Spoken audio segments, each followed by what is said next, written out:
Thermal Soundwaves, a natural alternative to fast food radio. Yes, indeed. Call us up 212-650-6903. Email us thermalsoundwaves@gmail.com.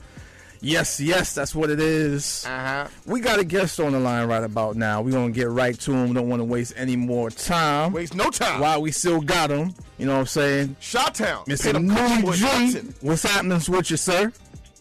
What's happening, brothers? How y'all doing? Oh, everything is love, man. We all right, man. We're happy to have you on the show, Mr. I know we called you Noonie G, but I mean that's but let's just say the full name. I'll let you introduce yourself, the full name of who you are. Well, it's Harold Noonie Ward. That's my name, Harold Noonie Ward, but they call me Noonie G. Shout out to you for being on the show, sir. I'd be like, thank you for being on here. Thank y'all for having me. Now, just for some people that may not know who you are, they may say, why do we have this guy on the show? See, Truth and myself, we like to do our research. And we looked at a few people, and we came across you. And big shout out to Miss Makita Smith from, is it Jazzy PR? See, am I correct? Jazzy Mind. Jasmine PR, yeah. Yes. And you are a very interesting gentleman. You have a very interesting story. And you made a very interesting point. And just for everybody out there, we have Mr. Harold Ward here from Chicago, and you're an author of a book and a DVD, Gangster with the Heart of Gold. Yes. Now, can you explain that, please? It's the Noonie G story. It's my past, what I was about, still, you know what I mean. Former I recommend one of the Gangster Disciples in Chicago, which is the largest street organization. Y'all call it gang. We call it street organizations in the world. Matter of fact, Bill Clinton said when he was in office, it's the most organized organization, street organization that he ever saw in his life. You know what I'm saying? So that's what it is. And I'm one of the former I recommend of the Gangster Disciples, and the rest is like history. Matter of fact, all the Gangster Disciples are all over Chicago, all over the world. Most of the time, all 50 states, that was my job. I set them up. Whenever you see Gangster Disciples at growth development, that was my job. I set them up all over. Because a lot of people used to think, well, either they used to think or they had old ways of thinking what GD stood for until it was redeveloped to say growth and development. Obviously, stuff like that. Obviously, stuff like that was initially, but then as time went on, from the beginnings, it went a different route, and then they had to bring it back to what it initially stood for, which was growth and development. Exactly. And I would think that Bill Clinton should know about Gangster Disciples, because wasn't there a large amount of them in his backyard of Arkansas? Oh, for sure. I know they were there. That was one of the first states other than Minnesota I branched out to and started them. So, and they did an HBO special on them. Banging in Little Rock. I know they were there. Yes, exactly. Exactly. Banging in Little Rock showed. I think that was the first time people even really knew that there were people like that in Arkansas, period. And then that's when they realized that it's not to glorify it, but that's when they realized that there's something more than just Bloods and Crips. Exactly. So, as a matter of fact, all the organizations on the street, the gangs and all that stuff started from Chicago with Al Capone in them days. So now I'm not taking no one for the Crips and Bloods, but the first gang was Vice Lords. Period. You know what I mean? That was Chicago, a street organized gang. So then everybody else came along, and they came from from NAM, because a lot of people came from the military looking for work, and they was already organized in NAM. So how did GD start? Well, it started between, first it was Larry Hoover was head of the Hot Spring Gangsters, and David Barksdale was Black Disciple. And they got together, and they formed an alliance together, and both of them was chiefs. So they put the G and the D together, made Gangster Disciples. The rest is history. Yep. So that's how I started. Each one of them was seven. And you know, in Chicago, people understand another different way. You know, you glorifying gangs. I'm not glorifying gangs, but they were started to protect the families and get food and do all type of different things.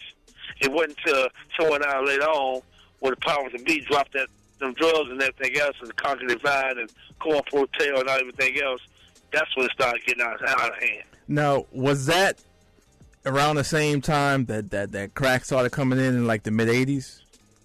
Right. The crack started coming in the mid-'80s, but when they were setting up the Gangster Disciples, I mean, the growth developed and all the rest of the things, Blackstone, Vicewood, all that, this was the 60s. Right. No, I understand that, but I'm saying when things started taking a turn, when it started going in a different direction. That's it. Yeah, exactly.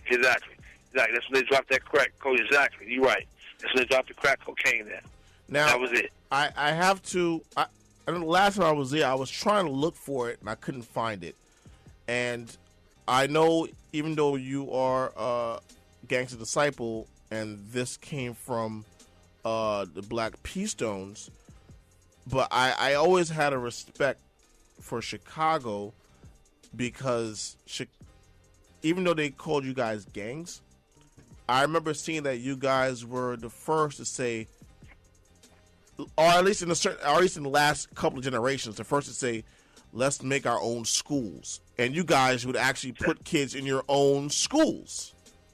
Our schools and all type of jobs, the whole night. You name, we had our own clothing line, ghetto prisoners, all that stuff. I mean, we did it all. Entrepreneurs. That's where, you know, where the growth and development come in at, that type of thing. And to be honest with you, let me tell you this, so people understand a good twist. The University of Chicago, the University of Illinois, they would not be there if it wasn't for Jeff Ford. Jeff Ford, because he was the one. Jeff Ford, man, made sure moved them people out of there and did a whole lot of stuff that people are not getting credit for. Now, when you say move those people out of there, explain exactly what all that means. Well, basically, it was one of the things was, you know, they brought them houses up. Well, they wanted that land, and they brought them out. He made sure they got fair money for them lands. Who are we talking about? Who are we talking about? We talking about Jeff Ford. Jeff Ford, the P Stone Nation, Black P Stone Nation. Yeah. They made sure if they would have did what they did, it would not be the University of Chicago, would not be the University, I don't know, and it probably wouldn't be Barack Obama or Michelle, because that's where they started. That's what they worked for. That's where Barack got his job for. Michelle gave it to him at the University of Chicago. But if it had not been for Jeff Ford, you know what I mean, doing what he did and everything, it wouldn't have been no colleges. It wouldn't have been no colleges in Chicago. So if it wasn't for so-called, but the society called them as gang members, if it wasn't for them, there wouldn't have been the University of Chicago and other institutions where people could actually get education, especially like President Barack Obama. Exactly. They did all that.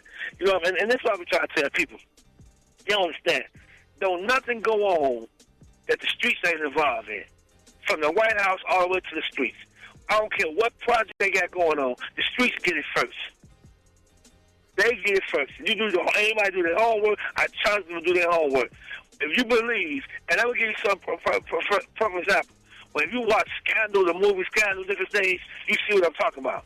Everything they did came from the streets. From the White House down from the streets. That's what I'm saying. So the streets dictate what's going on, period. And that's a perfect example of Jeff Ford. And if you do the homework, you will see where it was a problem with where I'm mayor and Jeff Ford now. And Jeff Ford was the only person that you ever saw in history turn a president election. That's how Nixon won the election. How did ex-President Nixon win the election? He won the election because Jeff Ford and them guys out there told everybody. And what it was they had got. Let me tell you where it extended from. It extended from when Martin Luther King came in, and they threw them bricks at Martin Luther King. So, Martin Luther King said he's been all over the South. He's been everywhere in the world, but he ain't never been to he said Chicago is the most racist place he ever been to in his life. And it still is one of the most segregated places as well. Yes. He got hit with a brick, and Jeff Ford told the rest of them, if he get hit with another brick, we're going to kill you crackers. All you crackers. And that's what made them stop throwing bricks at Martin Luther King. Wow. Real talk. So what happened was, the mayor was Mayor Daley's father. Daley. You know what I mean? Richard M. Daley. Yeah, right. And when he became mayor, when he was the mayor, he didn't like that. That Jeff had that juice because all of them was together. All of the gangs got together, organizations got together, and they told them, this time we ain't fighting each other. We fight for a cause. So after that happened, he didn't like that. So they offered, they gave him, tried to give him $1 million. Just took the money, was sold at $1 million for to set up programs for the kids and everything else. Well, what year was this? What year was this? So people can understand. 67, 68, right? 67, $1 million. Around there. $1 million, 1968. It's a lot of money. Oh, no, watch this. He didn't get the whole $1 million. He only got $250,000. They took the other part from him, and Jeff told him, "See, I don't give me the money so I can help the kids." No. So that's when Jeff put in the other plan. Okay, I know what to do. I ain't for the fight. I ain't for to go through all the changes. He went out there to the street and told everybody, vote for Nixon, but we're not playing. He kind of strong on people to vote for Nixon because when it got down to the wire, to win the presidential election, Illinois was the electoral votes to win, and that's how he won. And let me show you, if you look it up online, you'll see where President Nixon invited the man to the inaugural ball. He turned it down and told him, I didn't do that for you. I ain't going nowhere. Now, he said, I ain't no Republicans. Go ahead. Now, Thermal Soundwaves Radio, right here. We're right here, man, with the gentleman Harold Noonie G Ward, or Mr. Ward, That's like to say. Here, we're here with Thermal Soundwaves Radio with C Truth Kev Lawrence. It's also rumored that people like Jeff Fort, the Black Peace Stones, people like yourselves and others of the Gangster Disciples, and of course Vice Lords, that you guys were so strong, even though they still considered you guys as ignorant and dumb gangs. You guys were so strong and so influential in Chicago within politics that Gaddafi tried to help you guys. That's how far you reached out to Gaddafi. Yeah. To help get money to take care of the community. Exactly. Now, we're talking about Gaddafi. Yeah, exactly. What you said is true. And what they did to the United States, set Jeff and them up, and set a few other people up with homing devices and missiles and different things. But the deal was, he gave the money and told them, build your own United States. And he offered that money, the same type of money, to Mr. Farrakhan. And they hold him on. They wouldn't let him get it. Isn't that when they considered you guys, I think, weren't you guys considered the first American terrorists? Terrorists, yep. Terrorists. Ain't that something? Uplifting our people, we terrorists. Wow. Is that something, man? Well, that's America. So it's okay when you, as long as you, like Larry Hoover told, it's as long as y'all killing each other, as long as y'all doing all that, y'all doing fine. When y'all talking about coming together, politics and all that kind of stuff, oh no, that's not gonna happen. Oh no, that's not happening. Wasn't Gaddafi, before he passed away, didn't he also try to unify Africa? Not just unify Africa. He was unifying. He was unifying that's where they got him. He was unifying the banks in Africa, right. The money that was coming through Africa, so that would be circulated and be controlled by the people in Africa and not the foreign concerns that were in Africa there, raping Africa. That's why they shut him down. He really told a lot of them to get up out of Africa. That's what it was. Him and all the rest of them other leaders over there, each one of them leaders that got killed, 95% of them, their skin colors are black. Okay, what you call them, but their skin colors are black. And he was one of the ones that was powerful enough to do that. Even when the United States tried to bomb him before, you know what I'm saying? He told them, you know what I mean? He used their own thing against them. They asked him, well, Mr. Gaddafi, how did you know the United States was going to bomb you? He said, I watched CNN News. And he did. He was watching CNN News when they bombed him. When they for to come get him. That's how he got away the first time. Thermal Soundwaves. Yeah. WHCR 90.3 FM. We're talking to Mr. Noonie G. Ward here on the program, of course. One of the former original high-ranking members of the Gangster Disciples organization. I'm not going to say gang, I'm going to say organizations because people get that twisted when you throw a gang on that. You know what I mean? You guys were organizations. It's good to say street organizations because when you say gang, you know, when they call you a gang, that's they can get you for terrorism. Exactly. And so getting back to what you were saying about, you know, once you are trying to uplift the people, that's not good. But once you're killing yourselves, you know, that's okay. So let's bring that up to what's going on now out in Chicago with I mean, it's a straight up war zone out there. It was like 40, 42 in the weekend. Right, and it's a war zone for two reasons. Because nobody get this twisted. It's by design. Let me say this to you. When you see, when them white folks want you to stop, they'll make it stop in one day. See, what it is black folks, you ain't scaring them yet. You ain't scaring white folks yet. When you keep scaring white folks, it's going to stop instantly. Remember, I said it first. When you scare them, and you start to scare them now it's got to stop now. It's going to stop. Because they'll send the National Guard, man, they can stop this when they get ready. They get paid off these people, man. Get paid off the children. You know what I'm saying? When they want to stop, it's going to stop. And this is the sad part about it. You ask the people to stop. You ask the people to do this. Okay, well, don't shoot each other. Don't kill each other. Don't do none of this type of stuff. Let me give you an example right quick. Okay, I'm 15 years old. My father in jail. My grandfather in jail. My mother a prostitute. My little sister 12 years old, but she got a body like she 25 years old, okay? I got a little brother who's 8 years old. Now, I'm 15. I'm in school. I'm playing ball. I'm doing what I need to do. Now, ain't nobody gone. Everybody gone, okay? So now I got to be the man of the house. I got to step up and be a man. Now, the two things I know how to do. I know how to play basketball, go to school. Now I have to learn how to sling dope or do something. I can't let my little sister, I can't let her do that because all the dope boys own my little sister because she look good and different things. So now I got to take care of these kids back and forth. And what choices do I got? Then, on top of that, let's put another thing, twist on it. Okay. Now, schools. You close my schools down. You closed 51 schools down. You took all my after-school programs away. You took all the little jobs away.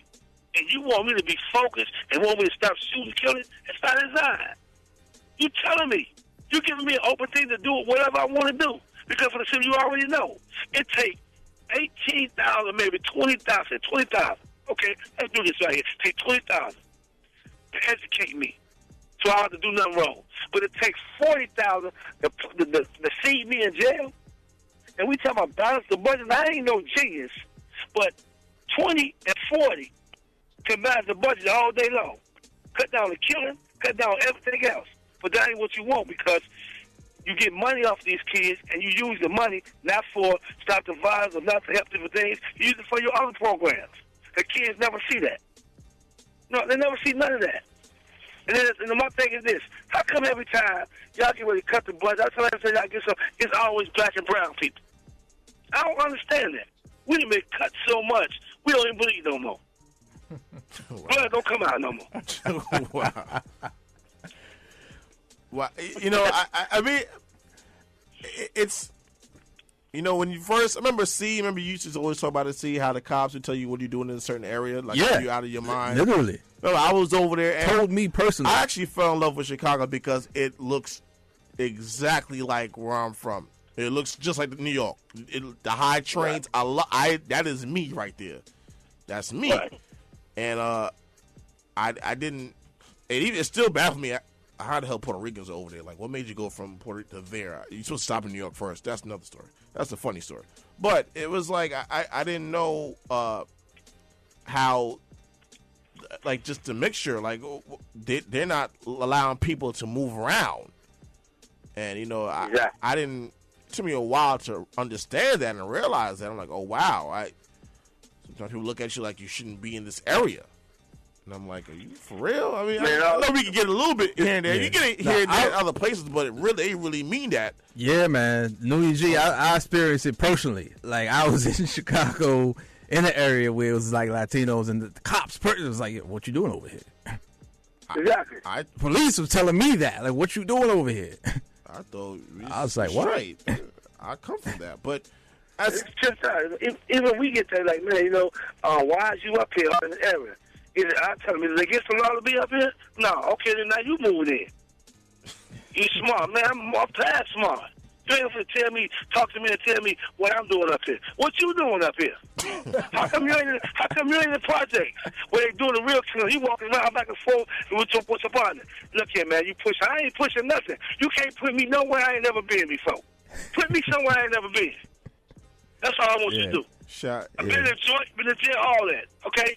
And the Lord tell police officers, let me say this to y'all. I got mad respect for y'all, but y'all not understanding what's really going on. These kids got no fear of God. When you don't fear God, I don't care who you are. You act like you tough, Tony, all that, but when you don't fear God, you don't care about nothing and nobody. And these Generation X, they call them X, that's what they are. They don't fear God and nobody because why should they? I just gave you a scenario. What I got to lose? If I go to jail, I'm going with my grandfather, my father, maybe my uncle. You know what I'm saying? It's a pattern. You know what I'm saying? So what do I got to lose? Me killing you, me doing something don't mean nothing. Yeah. Thermal Soundwaves Radio. We're here with Mr. Harold Ward, a.k.a. Noonie G, author, activist, former high-ranking member of the Gangster Disciples for Growth and Development. Right. And I gotta. You mentioned something in a statement you made a while ago, how you're upset with the political figures of Chicago, and not just the regular upset, like how you should be anyway, everybody else should be anyway, but as per certain artists, the rapper Rick Ross. Right. There's is it the senator that's trying to lock up? No, he's a senator. U.S. senator. Not state senator. The U.S. senator. Excuse me. Yes. Yes. Not Illinois state senator. The United States senator is trying to lock up all the GDs. Yeah.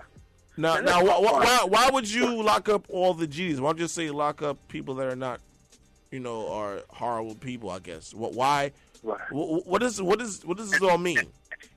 And that's the question I'm asking. This is my point. Let's get to it real quick. Okay, I'd even go better if you said, I'm going to lock up all gang members. Okay, that's cool. Now, that's a two-part thing with this. Okay, so you try to say, if you a GD, you get locked up. But if you Vice Lord, Blackstone, BD, or whatever other organization, Latin King, or you just an idiot that's shooting, killing people, right, you got to pass.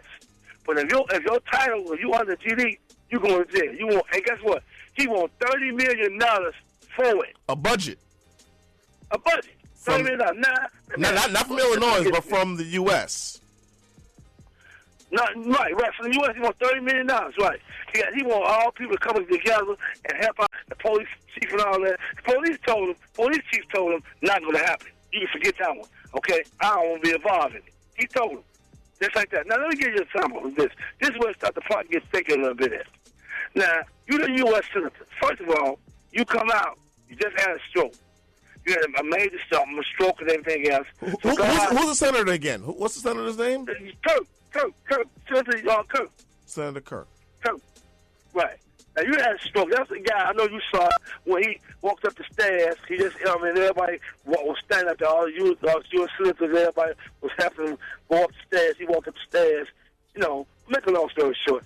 I told him this one. I told him, God bless you. And your secretaries to write your room. And that's how you pay God back. You come out here with some foolishness. And I started thinking, you mean to tell me you put your political career online for 18,000 GDs, which in Chicago is not 18,000 GDs. It's a lot of them. It's over 100-some thousand all over the world. But in Chicago, so that means you ain't only locking up GDs, you're locking up black kids, period. You messing up their lives up just because affiliation or whatever, or you want everybody to be hanging with somebody. Now, another thing got to me. I said to myself, I asked my couple of my boys, I got some boys in the White House. I said, man, what's really going on? He said, no, you really want to know? Yeah. Guess what they asked me? Who is Rick Ross? I say he's the rapper brought by the Skippy. Say that again.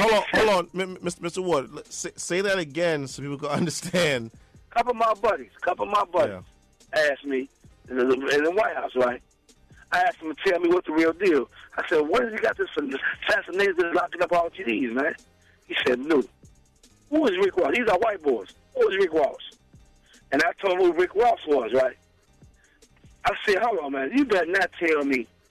They said, well, I ain't going to tell you then. You put two and two together. That was a political favor that Rick set up. So it wasn't Rick. It was Rick people. The powers that be in the music business. Because you remember this now, the GDE stopped that tour. That tour was lucrative. That was an amazing thing. And you know, when you start messing with people's money, white folks' money, Jack, you got a problem. You know what I'm saying? They stopped that tour. So their whole thing is, and it makes sense. Because if you want to talk to Illinois and all this killing is going on, you want everything to stop. You talking in one game? Come on, man, one game? And all these games, because you telling me ain't nobody killing but GDs? Is that what you're telling me? So come back when he got back down, I was like, put two and two together. I said, man, are you serious? He said, man, that was a political favor. And it makes sense. Now you tell me, Mr. Lawrence, you tell me, if you was a U.S. senator and you could come up on your term, you know what I mean, you want to stop crying back and forth. You just talking one game or all games. I'm just asking. You tell me. So not Latin Kings, not Mexican Mafia, not Bloods, not Crips, Blackstone, BDs, Vice Lord, Gangster Disciples, Growth and Development. He wants to lock all of them up. Wow. Now, I said to myself, now why does he want to do that? Then when my man told me, the white boy asked me, who is Rick Ross? I said, man, you got to be serious. Then I thought you got to be playing games. He said, man, I'm telling you, I ain't going to say it. You tell me. So it makes sense. Because they stopped that tour. The guys in Atlanta, the guys in Alabama, they say whatever they want to say. Them guys stopped that tour. Rick cut them to them dates off down south. And that messed that money up. That's a personal vendetta. Now, hold on. But where does this all start from, or what is it about? It's a couple of things. One thing, first of all, Rick got that, he used that man's name in his song. Okay? Mr. Larry Hoover. Right. What I'm saying is... And that old song, I think I'm Big Meech, Larry Hoover, whipping work, right. hallelujah. You know that song sold, man. They said that song cost almost Millions. BMF is the name of the song. Yeah. Right. So then another thing was, he had a contract with them where the folks had his back. You know what I mean? Security, right? Oh, wait. So, wait. So the Gangster Disciples, he was paying Gangster Disciples. He ain't never paid. Period. That's the problem. But he initially he wanted security. Little history on this. Rick ain't no stranger to Gangster Disciples. Let me say this thing. One of my guys that was under me, named Mondo, he in jail now. Amazing guy, amazing drug dealer. He cool as anything. He brought from Trick Daddy and them. He brought Slip and Slide Records. He was from Chicago. He had so much money. Rick was one of them on that contract. Wait. Hold on. So Slip and Slide Records, the guy is not really from Miami. The guy is from Chicago. But no, I thought the guy started it. They started it. Tristan them started it. He brought the markers. He brought the thing. He had so much money. He brought the thing. He funded them. Right. He brought the thing. He brought the real talk. How do you think Rick got away from Slip and Slide? Because he left Slip and Slide. I was with what's the guy dude? That dude's name. It's the big Haitian dude. This dude he's well known, well respected down there. He was with him, and then he left. But then it was like he did leave. I think Wendy Day was talking about that also, like how they was getting a lot of money out of Rick Ross, and he just left. It was easy. So right, when Rick left, He came to Chicago. My man was Stevie. Rick knew who Larry Hoover was. This wasn't nothing new to him. He knew who Larry Hoover was, and he also knew Big Meechie and them. How Big Meechie patted his whole organization after it was Larry Hoover. That ain't no secret. You know what I'm saying? So the whole deal was, Rick, I'm going to tell you, before Rick used to come to Chicago, man, I knew Rick before Rick knew was anything. He'd have been in the studio doing his thing all the time. Everybody knew who Rick. So Rick playing games like, you know what I'm saying, like he don't know what's going on. He know this stuff's way bigger than that. Way bigger than that. Bigger than rap. You know what I'm saying? That stuff, and it's first on your show that you get first information. He know the business. He know what's going on. So he was supposed to take care of the GDs for all the years they've been taking care of him, thinking like you're going to be a man enough and be like, all right. It really wasn't all the years. His beef came in with him and the Chief when a money issue. And Rick committed to do this what we do. And Rick, you know what? We can't even use a man's name without paying. You know what I'm saying? It's only right. Even the real Rick, even Big Meechie said, man, you owe homage to the man. You talking about paying homage? Pay him. Give him something. Do something. He felt like he didn't have to because he got with the powers that be.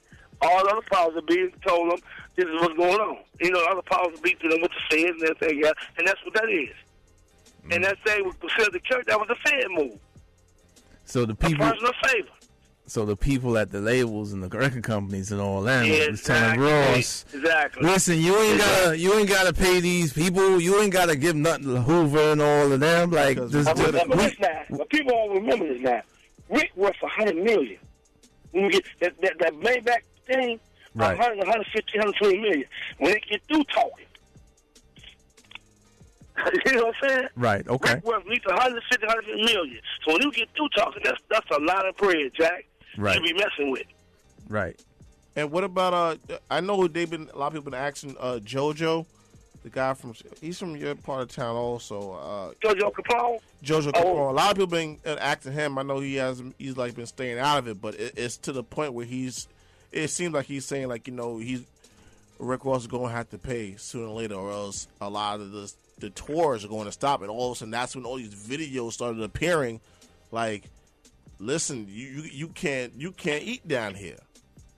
You can't eat in Alabama. You can't eat in Georgia. And you know, he made a bit. What made me mad was we got on stage talking about you see that video in Miami. We did the radio interview. I was there with my switching coat on, and you dig, and I'm at the home. I ain't worried about nobody back and forth. Come on, Rick. You wasn't in Chicago. You was in Rosemont, Illinois. Oh, he wasn't in Chicago? You wasn't in Chicago. Huh?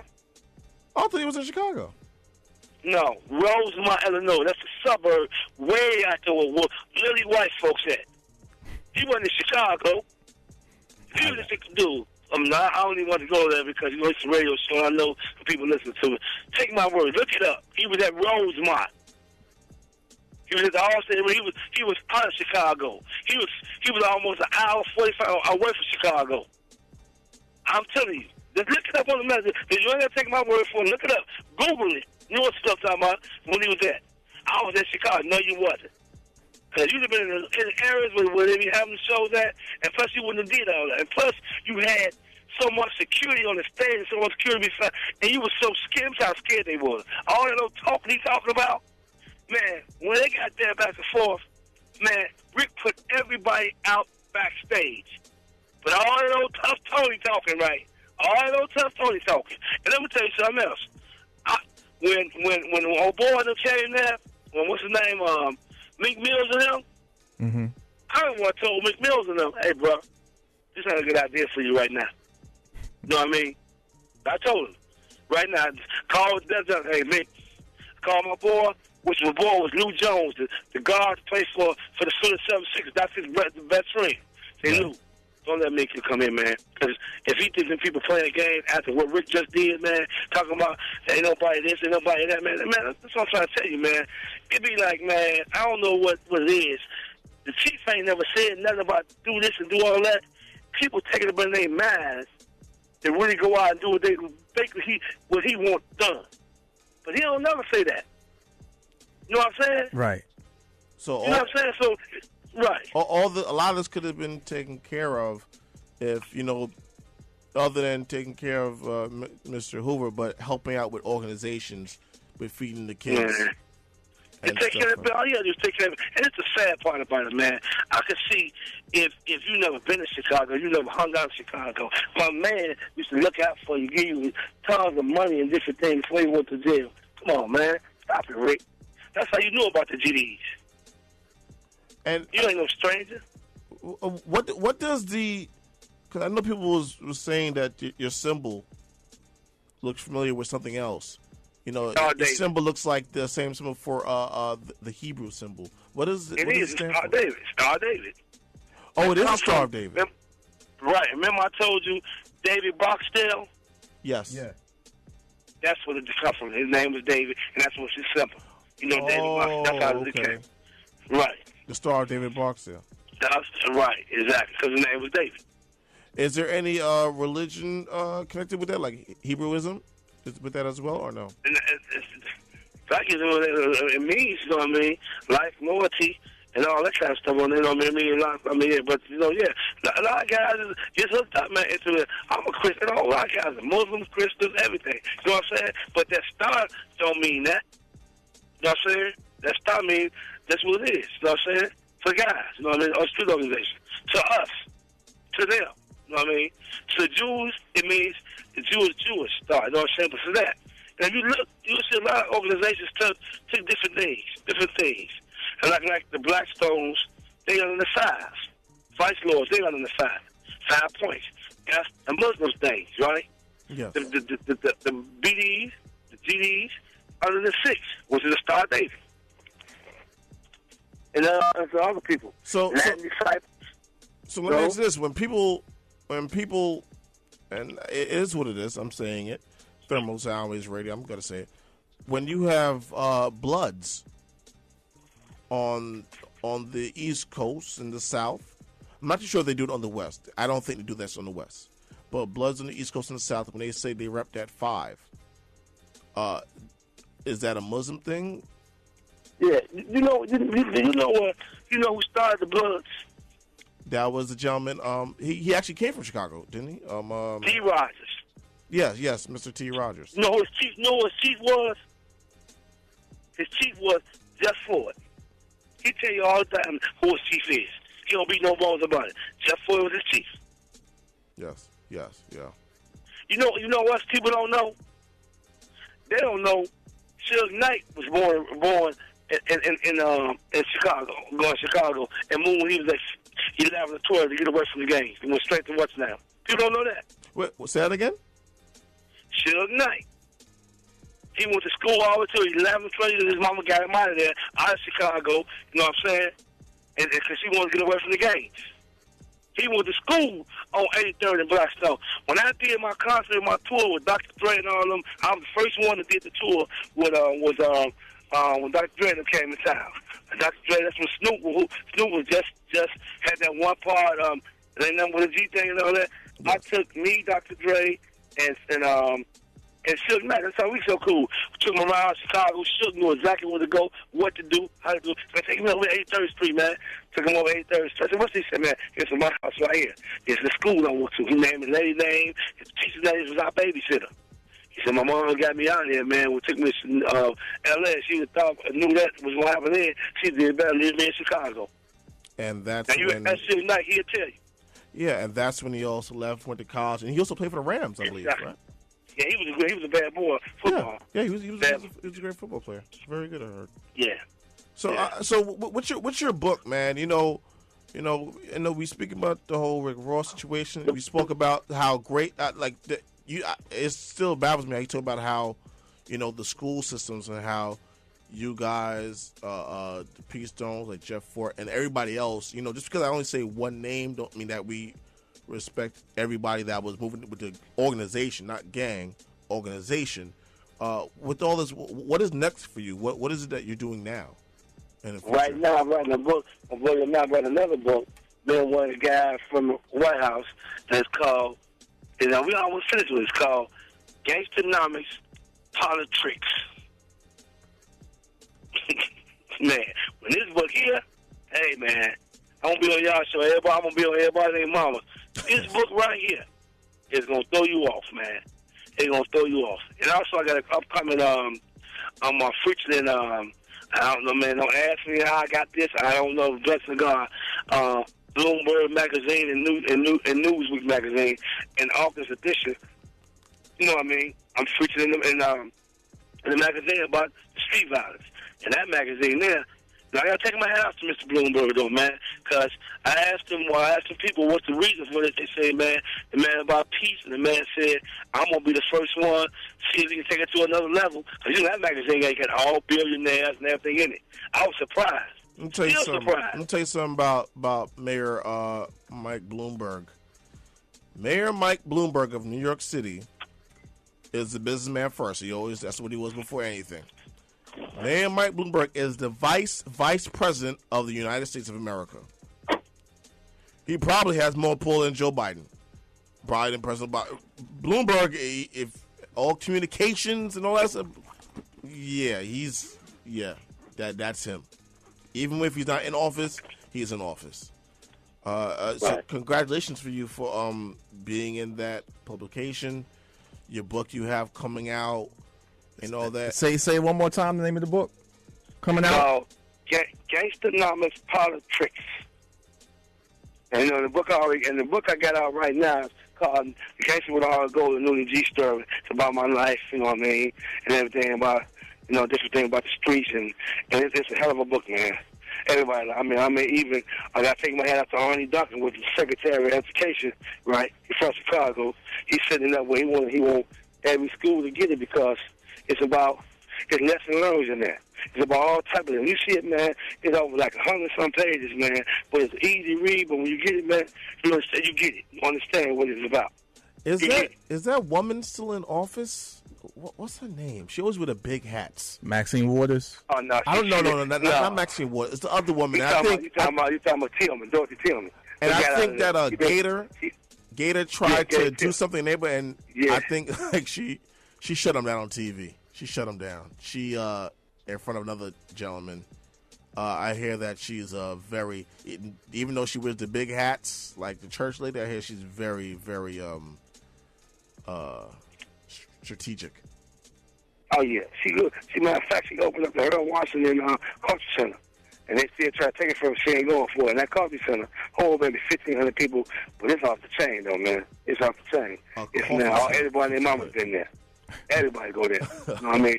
It's nice, man. Yeah, but she did a lot of good things. Dorothy Tillman did a lot of good things, man. Her and the kids, they run the culture center now, you know what I mean? And people at odds with them a little bit, man, because they don't like what's going on. But her whole thing was she making sure the people is like doing what they're supposed to do and bringing a real culture. And this ain't gonna be no rap thing, you know what I mean? This gonna be like it is, the Culture Center, the Earl Washington Culture Center. And different things going on with plays and different things, you know what I mean, other than just rap, you know what I'm saying? So, and that's a good thing there, man, yeah? It's a good thing, yeah. Where's that located, the center? It's on 47 in King Drive. You know what? See, next time we go out to Chicago, we got to just stop over there. I actually want to go and see where you guys, I know they may be shut down now, but I would love to see the streets that the schools y'all guys had in the 60s. And 70s. Oh, yeah. There you go. Some of them go. Some of them still. Matter of fact, some of them is still. Some of them go. Where were they located? How about that? They got some of them because we were in different areas. But some of them they just took down. They rebuild them. You know what I'm saying? And they rebuild them and they tear them down. That's the song I'm talking about. Waste money, man. It's just wasted. You just rebuilt these schools. You know what I mean? Maybe 3-4 years ago. Now you shutting them down. How do you feel about the closing of a lot of these neighborhoods I hate it. in Chicago? I hate it. Like, a lot of people like to say Cabrini Green. I think I was there for the last little buildings by what's that guy? This singer's name? I'm your mom and your daddy. I'm the dude in the alley. I'm your pusher. Curtis Mayfield. I was on Curtis Mayfield Way. That's where I was at. And I was in.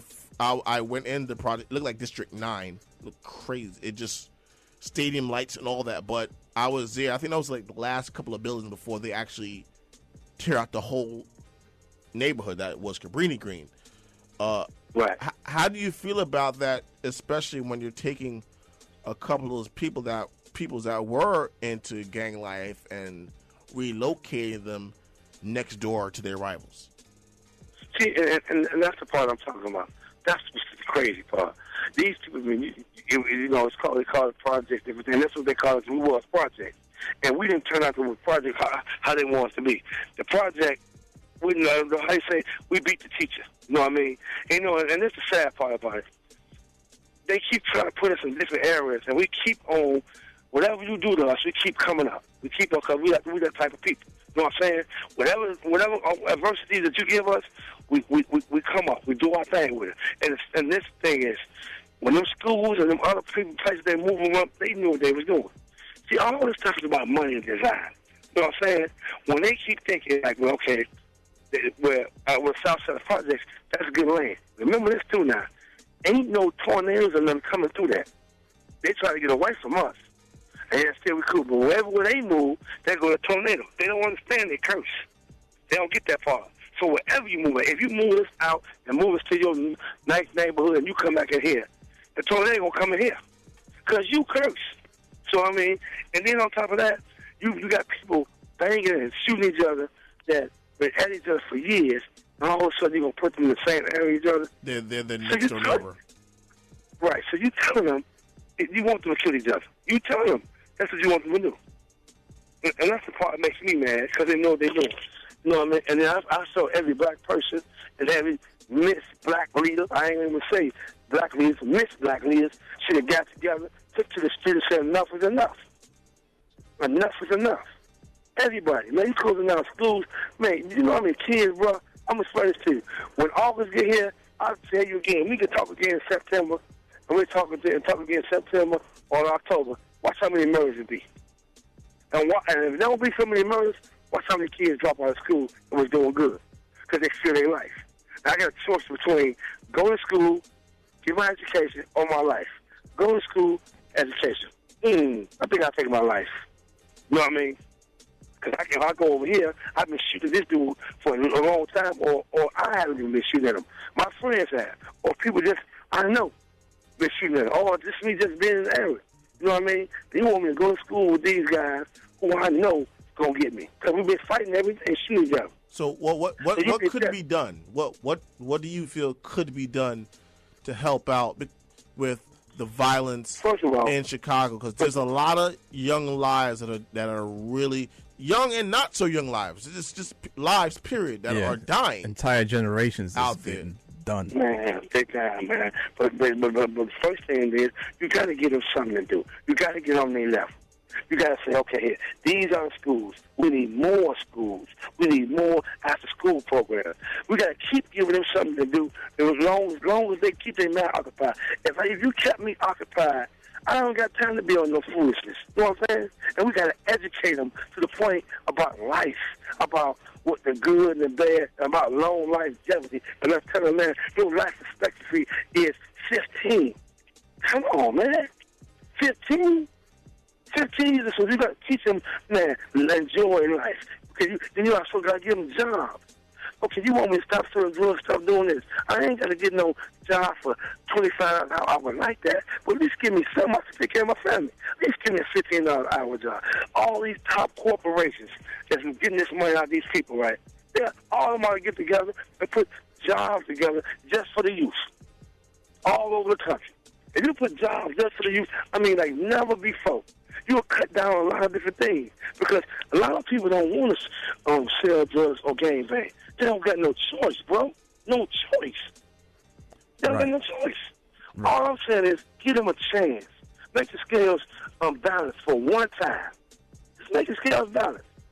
If you didn't make it balanced for us, make it balanced for the kids. You got to give them something to do. You steady take it from them, and you want them to act civilized. How's that? I don't care who you are, what race of people you are, black, white, red, other. If you keep taking it, if I don't got nothing.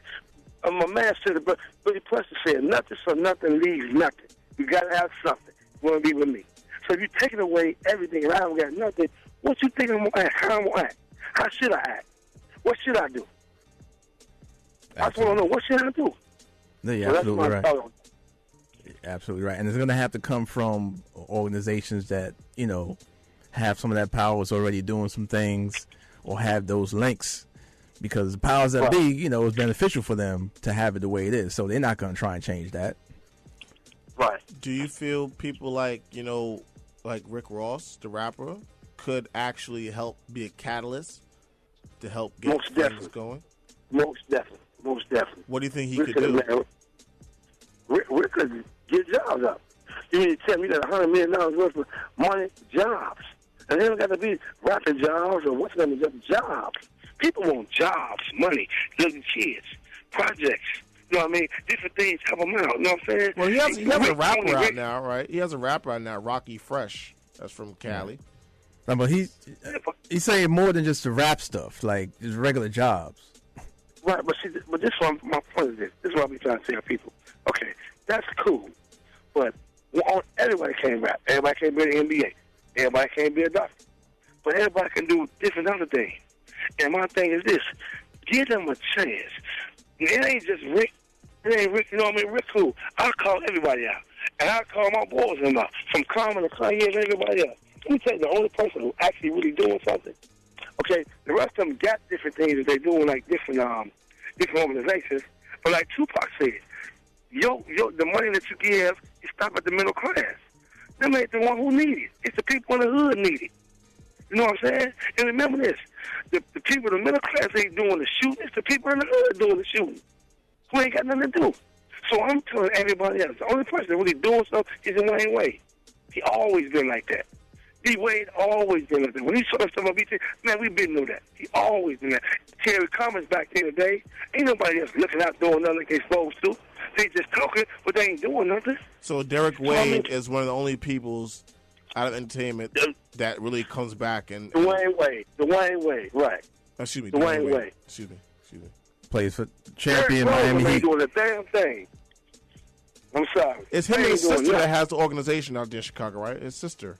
Yep. Him and his sister. Him and who else?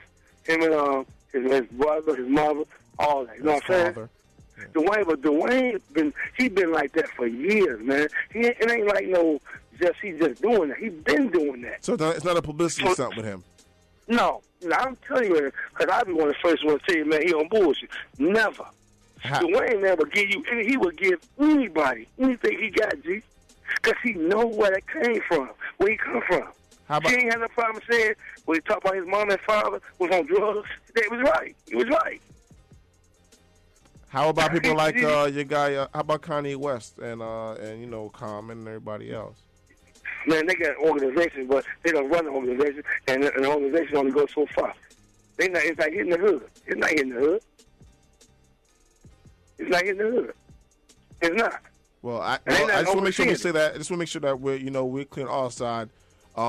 Even though we do commend them, or amend them, which we want to say that they actually start organizations. Like obviously, you got it's people in it that need to move it, but I shout to them for doing something.